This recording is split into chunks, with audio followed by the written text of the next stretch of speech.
दोस्तों नमस्कार, मैं धर्मेंद्र सर। स्वागत है आप सभी का रनवे क्लासेज में।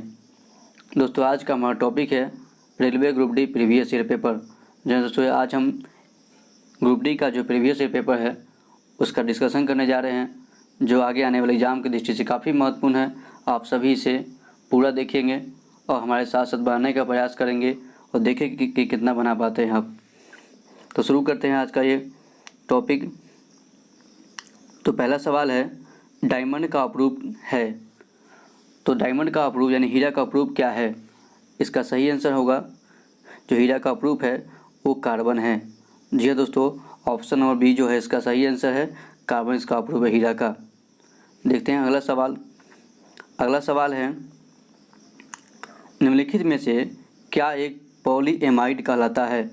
इसका ऑप्शन है रेयॉन, ओरायन, टेरिलीन, नाइलॉन। बताना है इसमें से कौन सा आंसर सही है। इसका जो सही आंसर है वो नाइलॉन है। जी हाँ दोस्तों, ऑप्शन नंबर चौथा जो ऑप्शन है इसका नाइलॉन है, ये सही आंसर है। देखते हैं नेक्स्ट सवाल को। अगला सवाल है, ऊर्जा की आवश्यकता के लिए केवल ग्लूकोज का उपयोग होता है। तो ऊर्जा के जो आवश्यकता है उसके लिए ग्लूकोज का उपयोग होता है, वो किसके द्वारा होता है? इसका ऑप्शन दिया गया है गुर्दा के द्वारा, पेशियों के द्वारा, मस्तिष्क द्वारा, यकृत द्वारा। तो इसका जो सही आंसर है वो इस प्रकार है, इसका ऑप्शन नंबर जो डी है ये सही आंसर है, यकृत द्वारा। अगला सवाल देखते हैं। अगला सवाल है, कोशिका भित्ति की अनियमितता का कारण है। इसकी अनियमितता का जो कारण है बताना है। इसका ऑप्शन है काइटिन, लिग्निन, सबरीन, पेक्टिन। इसमें से क्या आंसर है आपको बताना है। इसका जो सही आंसर है वो ऑप्शन नंबर बी है, यानी कि लिग्निन। लिग्निन जो है कोशिका भित्ति की अनियमितता का कारण है। अगला सवाल देखते हैं, बुद्ध का जन्म किस वर्ष हुआ था? दोस्तों महात्मा बुद्ध का जन्म का जो ईयर है उसे बताना है। इसका ऑप्शन है 581 BC, 567 BC, 576 BC, 534 BC।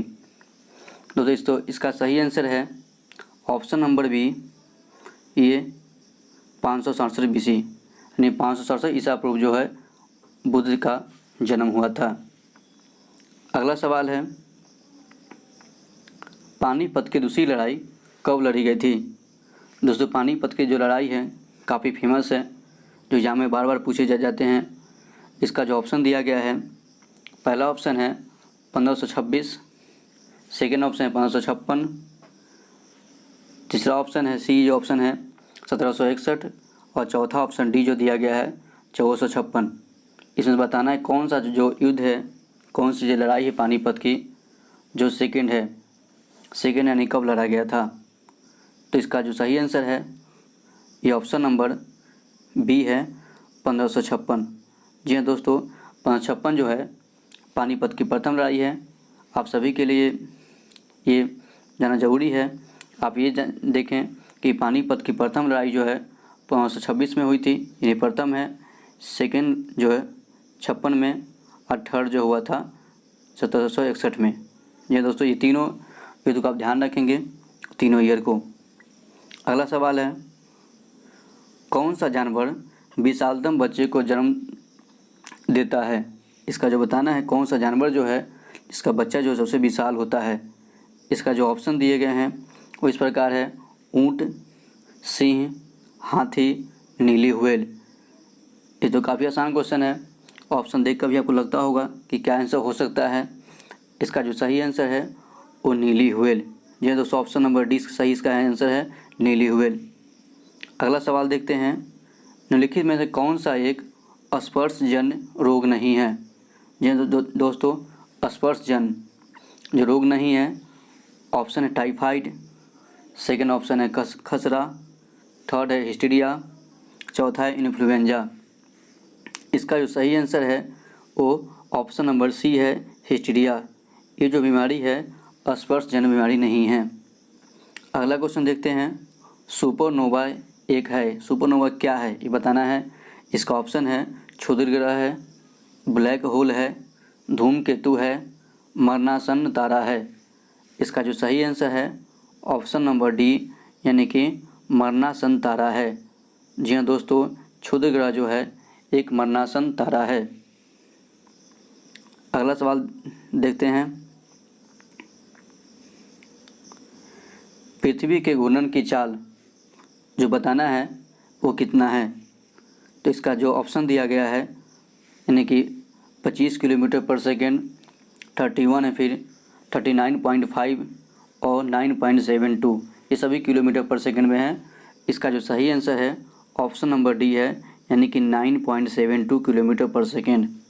जी हाँ दोस्तों, इसका जो ऑप्शन नंबर डी इसका सही आंसर है। अगला सवाल देखते हैं, निम्नलिखित में से कौन सा एक अवक्षेपण का रूप नहीं है। बताना है अवक्षेपण का रूप कौन सा नहीं है।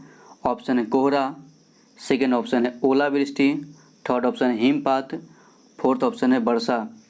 तो इसका जो सही आंसर है वो है ऑप्शन नंबर ए कोहरा।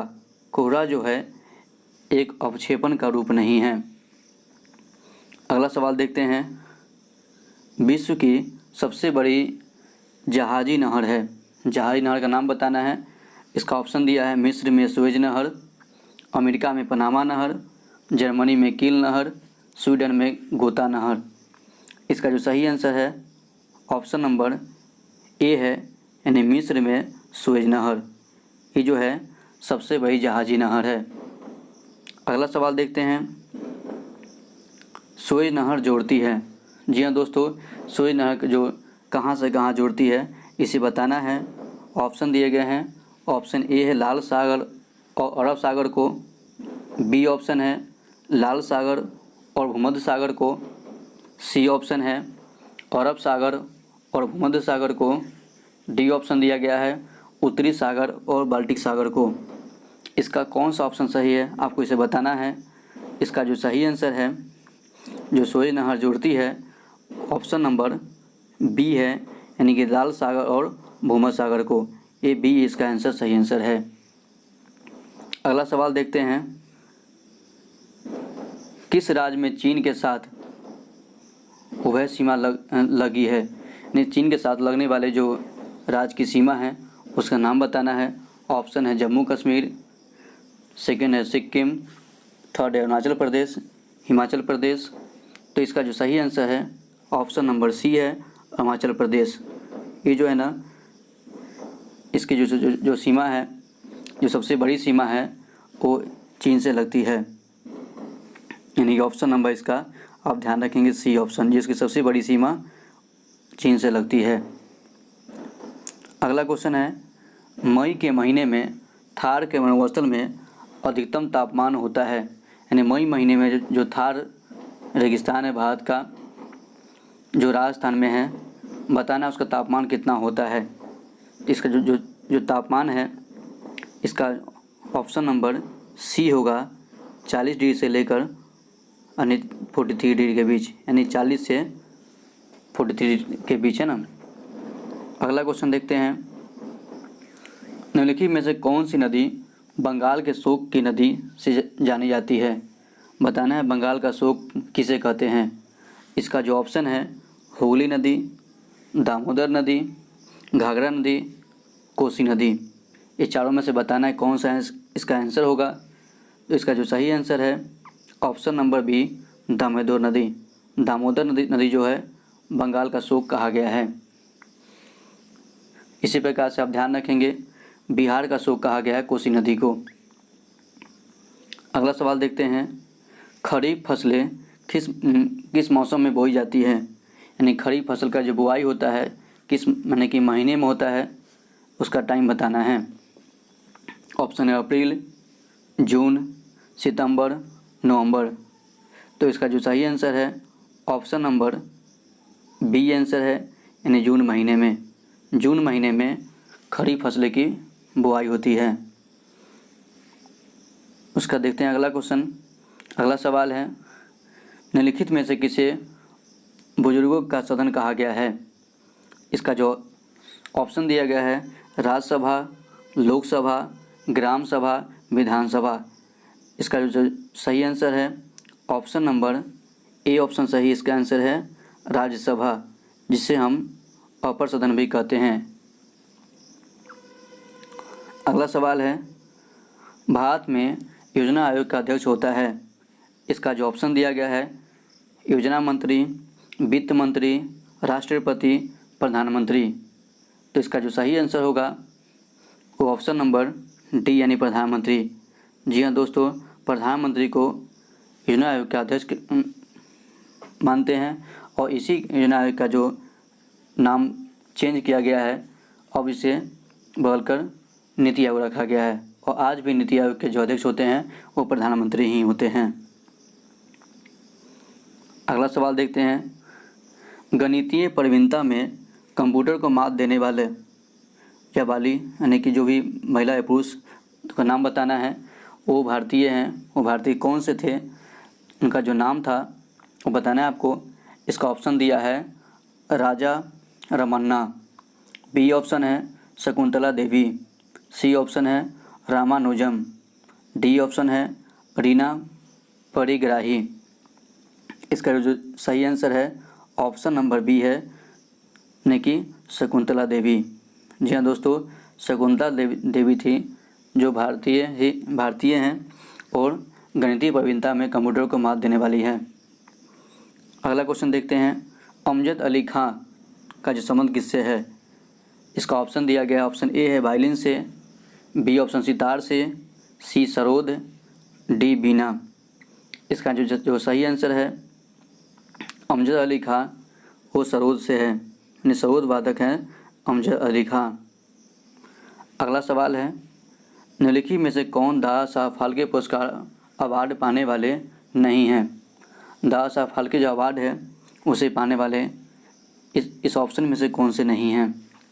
तो इसका जो ऑप्शन है ए है बी शांताराम, बी ऑप्शन है राज कपूर, ऑप्शन नंबर सी है Ramanand Sagar, option number D है अशोक कुमार। तो दोस्तों बाकी सब पाने वाले हैं, बताना है कौन सा जो इसमें से व्यक्ति हैं ऑप्शन में दिए गए हैं, कौन से व्यक्ति जो पाने वाले नहीं हैं। इसका जो ऑप्शन जो है सही आंसर है ऑप्शन नंबर सी है रामानंद सागर। अगला क्वेश्चन देखते हैं, ध्यानचंद ट्रॉफी का संबंध है। ये ट्रॉफी का संबंध बताना है, ध्यानचंद ट्रॉफी किससे संबंधित है। इसका ऑप्शन दिए गए हैं फुटबॉल से, ऑप्शन बी है हॉकी से, ऑप्शन सी है क्रिकेट से, ऑप्शन डी है शतरंज से। इसका जो सही आंसर है ध्यानचंद ट्रॉफी का ऑप्शन नंबर बी है हॉकी से। अगला सवाल देखते हैं, एक शब्द है बुली, बुली शब्द जो का संबंध किससे है। इसका ऑप्शन दिए गए क्रिकेट, ऑप्शन बी है football, option C hockey, option D volleyball. इसका जो सही आंसर है ऑप्शन नंबर सी ऑप्शन इसका सही आंसर है यानी हॉकी से। हॉकी का जो संबंध जो है बुली से है, यानी बुली शब्द का प्रयोग हॉकी में होता है। अगला क्वेश्चन है, रमन प्रभाव किसकी लक्षणता का संबंध है, यानी कि रमन प्रभाव का संबंध किससे है। इसका जो संबंध है ऑप्शन दिए गए हैं, ऑप्शन ए है उष्मा, ऑप्शन बी प्रकाश, ऑप्शन सी विद्युत, ऑप्शन डी जो है चुंबकन। इसका सही आंसर है ऑप्शन नंबर बी प्रकाश। जी हाँ दोस्तों, रमन प्रभाव का जो संबंध है वो प्रकाश से है। अगला सवाल है,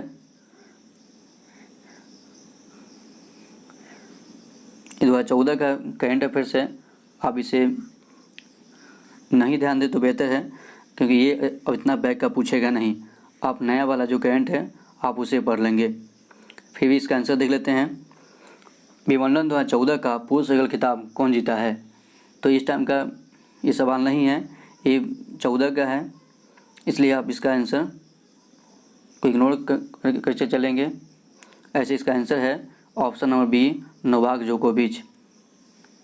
अगला सवाल देखते हैं, ये भी करंट अफेयर्स है जो यानी कि 14 का ही है। तो इसका जो क्वेश्चन देख लेते हैं, किस फुटबॉल क्लब ने चैंपियन ट्रॉफी 2013-14 जीता है। तो इसका सही आंसर है ऑप्शन नंबर ए है रियल मैड्रिड। दोस्तों इसे याद नहीं करना है, करंट अफेयर्स आप नए वाला पढ़ेंगे क्योंकि ये क्वेश्चन फिर से नहीं आएंगे।